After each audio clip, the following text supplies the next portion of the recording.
Hey everybody, it's me, Edward Jones, back with a new video. Father's Punishment for Big Brother. I figured with a title like that, maybe it can go, it'll delve into some deep things that have just been on my mind, and just some ideas I have on some of the, just kind of service solutions, or maybe path to certain solutions and to a lot of problems that we have nowadays. You ever notice how fatherhood is has seemed to be forgotten in our culture, in our society? There's a lot of emphasis on motherhood, on um, making things easier for mothers. So many songs about one's love for their mother. I go on my Facebook news feed, and I see there's some particular people who post things, and I'm always seeing things about mothers, and I always wonder, well, dad doesn't get any love. What about the fathers out there? And I believe it's one of the one of the results of downplaying fatherhood, even in even in actually a lot of instances, um, making fun of fathers. You notice a lot of TV shows that like these family shows, the fathers are seen as weak, idiots, erratic, things like that. You know, but the wife has always been the one that had to talk some sense into him. I don't know if that's I don't think it's by coincidence. I think something is going on with that. For it to have gone on, this long.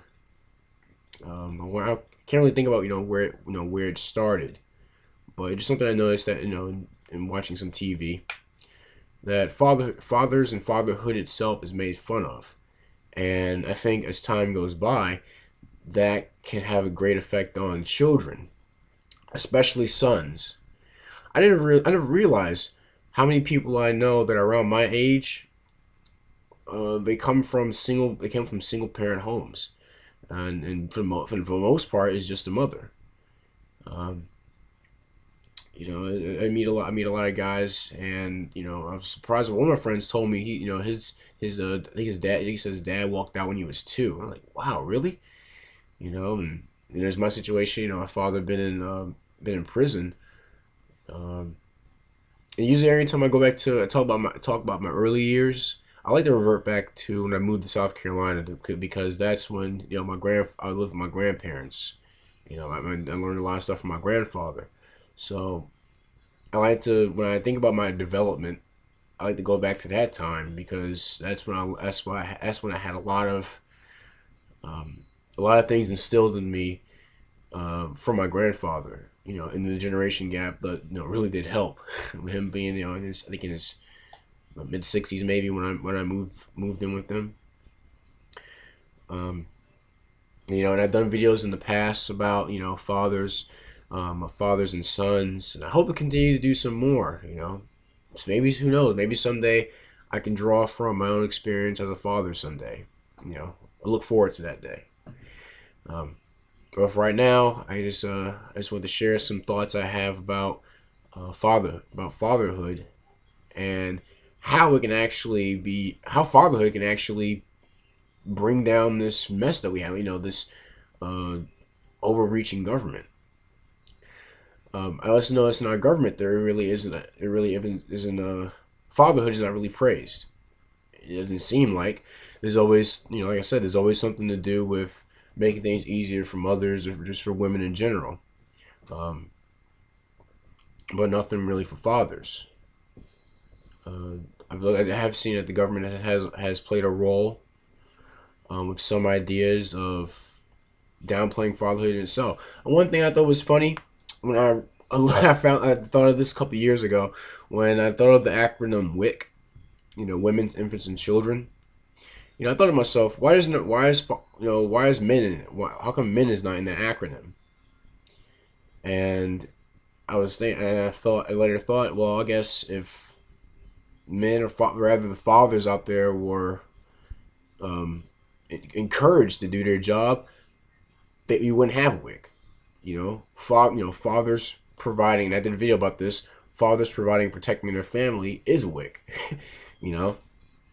you know, they in a sense keep They carry everything. They carry the team on their back. They carry their family because that's what fathers do. Even reading through the Bible, in the Old Testament, it's countless stories of fathers do's and don'ts, and from things going with Abraham and Isaac to with David, King David, and or even just between Elijah or Elijah rather and Elisha. That seemed to be like kind of a father-son bond right there in their travels. But yeah, I think fatherhood in itself can actually bring us out of this tyranny that we're in. Because it is tyranny, you know. Um, for one thing, fathers have the great mission on this earth of turning boys into men. Now, I say men, because not males, men. Men don't stand up, or they don't allow a lot of things that have gone on. Men don't allow for people to just get beaten without just cause. Men don't allow for people's privacy to be invaded. Men don't allow children to go hungry. Men don't allow families to falter, just fall apart. Men don't do those kind of things. You know, men do have they're human, but they have something in them that enables them to stand up to a lot of the beasts that are on this earth. Men conquer things. Men build things. Men do destroy things, but only if the thing needs to be destroyed in order to make way for something even better. Men they kind of take from one of my favorite shows, the Walking Dead, because that seems like that's a show about fatherhood. A big aspect is about fatherhood. Rick and his stuff and things.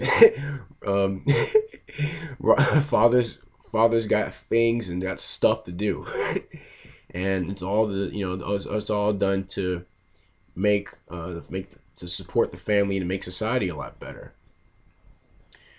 When you take fathers out of the equation, and this is something I noticed going back to the with Wick, who gets Wick, and it would tend to be mothers. Mothers trying to take care of their children, but and it's funny, this whole phenomenon about single parent households, or this celebration of single motherhood. I don't know why that's occurred. But the thing is, they're not really single mothers. They're mothers, but the father isn't necessarily a man. The father is the state. And so, with women's reliance on help from the state, with all these programs, it caused it to grow. It gave it the justification to get bigger and want more power, more money, more of this and that. Even in a lot of instances, more of these same women's children, especially their young men, especially their boys. And and it's funny going back to the Bible. In First Samuel, Samuel warns against having he warns the Israelites against having a king, because he said that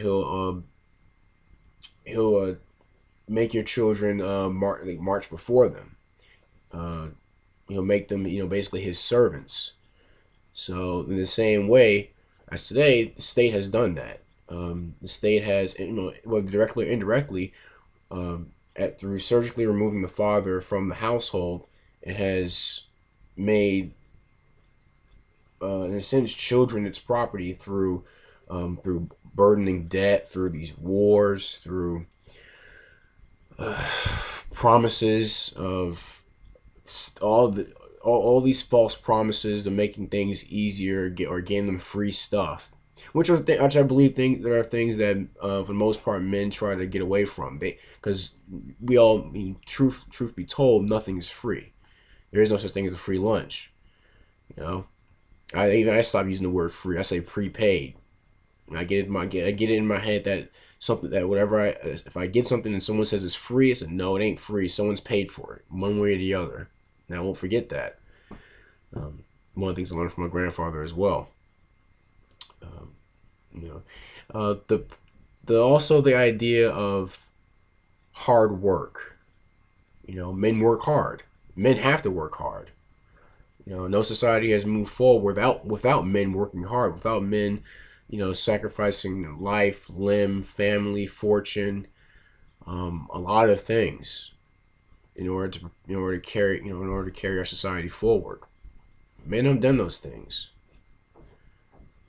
and it seems like with the absence of men, we have what dwindling discipline amongst younger generations.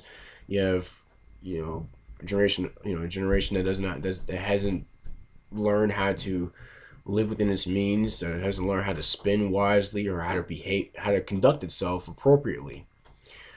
It's created generations of adults that don't know how to stand up for anything, don't know what to stand up for, because things are so temporary nowadays. Nothing is really lasting. Nothing's really made to last. A lot of things are disposable.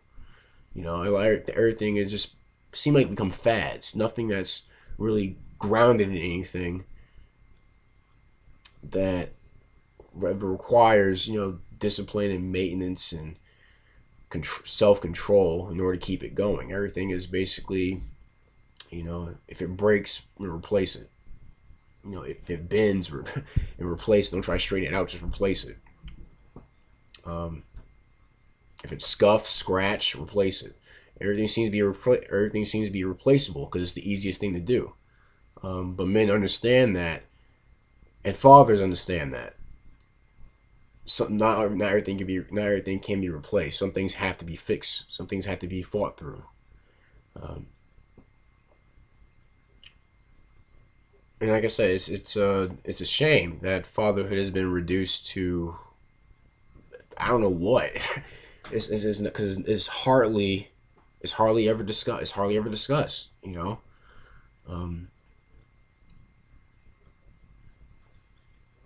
So it's like, I guess we have we try. I guess now maybe people like me try to find different mediums of where fatherhood is being shown an exemplary, how do you say that word, exemplary an exemplary way. I hope I said that right. Fatherhood is shown to be something important. Why society needs fathers. Fathers are, as I said before, providers and protectors. When you kick the father out of the picture, what do you have left to fill that vacuum? More or less, it's going to be the state. The state's going to do it, and that brings up the issue of morals.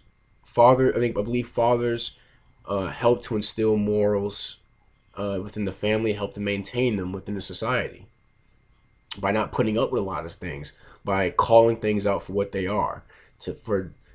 Fathers shouldn't or at least shouldn't be afraid of having their feelings hurt, to be able to face the truth and knowing something is actually a bunch of hogwash, when they're being swindled, to be able to point it out and to tell others that, hey, listen, this isn't what you think it is. It may make you feel good, but in reality, I would call it frosting on a cake. It makes the cake taste better, but it's only a cake because it's actually cake underneath the frosting. When you take away the cake, which is basically discipline, being frugal, entrepreneurship, industrious behavior. When you take away that, all you're left with is frosting, and you eat enough of that, you're gonna get sick. It's not very filling. It's not very nutritious. In fact, it probably do you more harm than good. I think fathers are practically the cake, or practically the the breading, the bread part of the cake of the society. That kind of society. It has to hold everything. They have to hold everything else up. It's not. I can't say it's mothers. I can't. Let's just going by what's going on this country's history so far, I can't really say mothers. I have to say fathers. A lot of things that are going on, a lot of these bad things are done because you have an undisciplined bunch. Making the rules as they go along, setting things up because it feels good, rather than acknowledging whether it's good or not. You know, not acknowledging whether something is good, not acknowledging whether something is bad or something should be avoided. Courage. That's another thing. Fathers are meant to be courageous. They're meant to, you know, stand up to the beast out there. And we take fathers out of the picture, or you reduce fathers from the men that they were to, I don't know what. I don't know what you call us. I don't know what you call a spineless father. Um, I don't know what you call that. I haven't found the word for it. Maybe you, the viewer, can find it, can help me out on that. But when you take the spine out of the father, he's, who stands up to the beast out there. Yeah, you can say that. You can say that you passed it. The mother can do that job, but really, boy, what if she has sons? Um, how do the sons learn to become men from mothers? They can't. They have to either learn it from they have to either learn it from a father or from another male role model. Where you're gonna you know and so they have to look out in society for those male role models. But what if those male role models that they need are overshadowed by these spineless males, these heartless males? You know, what happens to those boys? It seems like they're stuck in arrested development. They don't know how to get out of boyhood.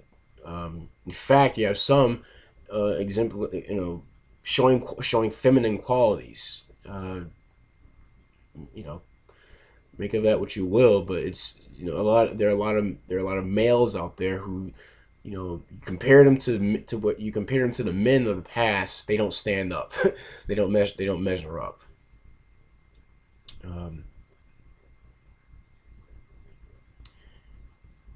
and you combine all that, and it allows for dependency, pass, passive behavior, easily ran over. Males that become doormats for the beast out there, whether four-legged or two-legged. And one of the things another thing that struck me as odd, I may have mentioned this in a video before, was when they had, I think it was like fathers demand action. I think it's right after Sandy Hook. Really, you had fathers going out there bemoaning the government to protect their children. Is that where we are nowadays?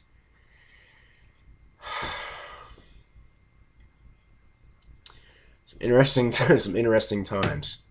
You know, um, I believe the key to turning this Leviathan around is the reemergence of fatherhood, the celebration of fatherhood, the strengthening of fatherhood. It needs to be brought back. For the family's sake, for future men's sake, for our society's sake, for our country's sake. Fathers need to be celebrated, need to be encouraged, need to be, because really the stuff that they're actually able to withstand I believe can actually get us through the mess that we're facing right now, in future messes. But those are my thoughts. Tell me what you think. I know a large majority of my viewers are males, are older males. um, and it's funny because I try to gear this channel towards young adults, but any number of young adults, especially young adult males that watch this channel, I love to hear your feedback. I love to hear what you think about some of the things I say. I love to hear what you have to say about this video. Women, please tell me what you think. Do you think I crossed the line, which I may have, but oh well. But do you agree? Do you disagree? I love to hear everyone's feedback. on the ideas I put forth. Any gripes and complaints, send me a PM. I won't block you. Uh, just tell me, what I'm doing wrong if I am doing anything wrong. But I love to hear from different perspectives. Just please be respectful to everyone else who's watching this video. But that's my video. Fathers punishing big brother. I'm Edward Jones, and you have a blessed day.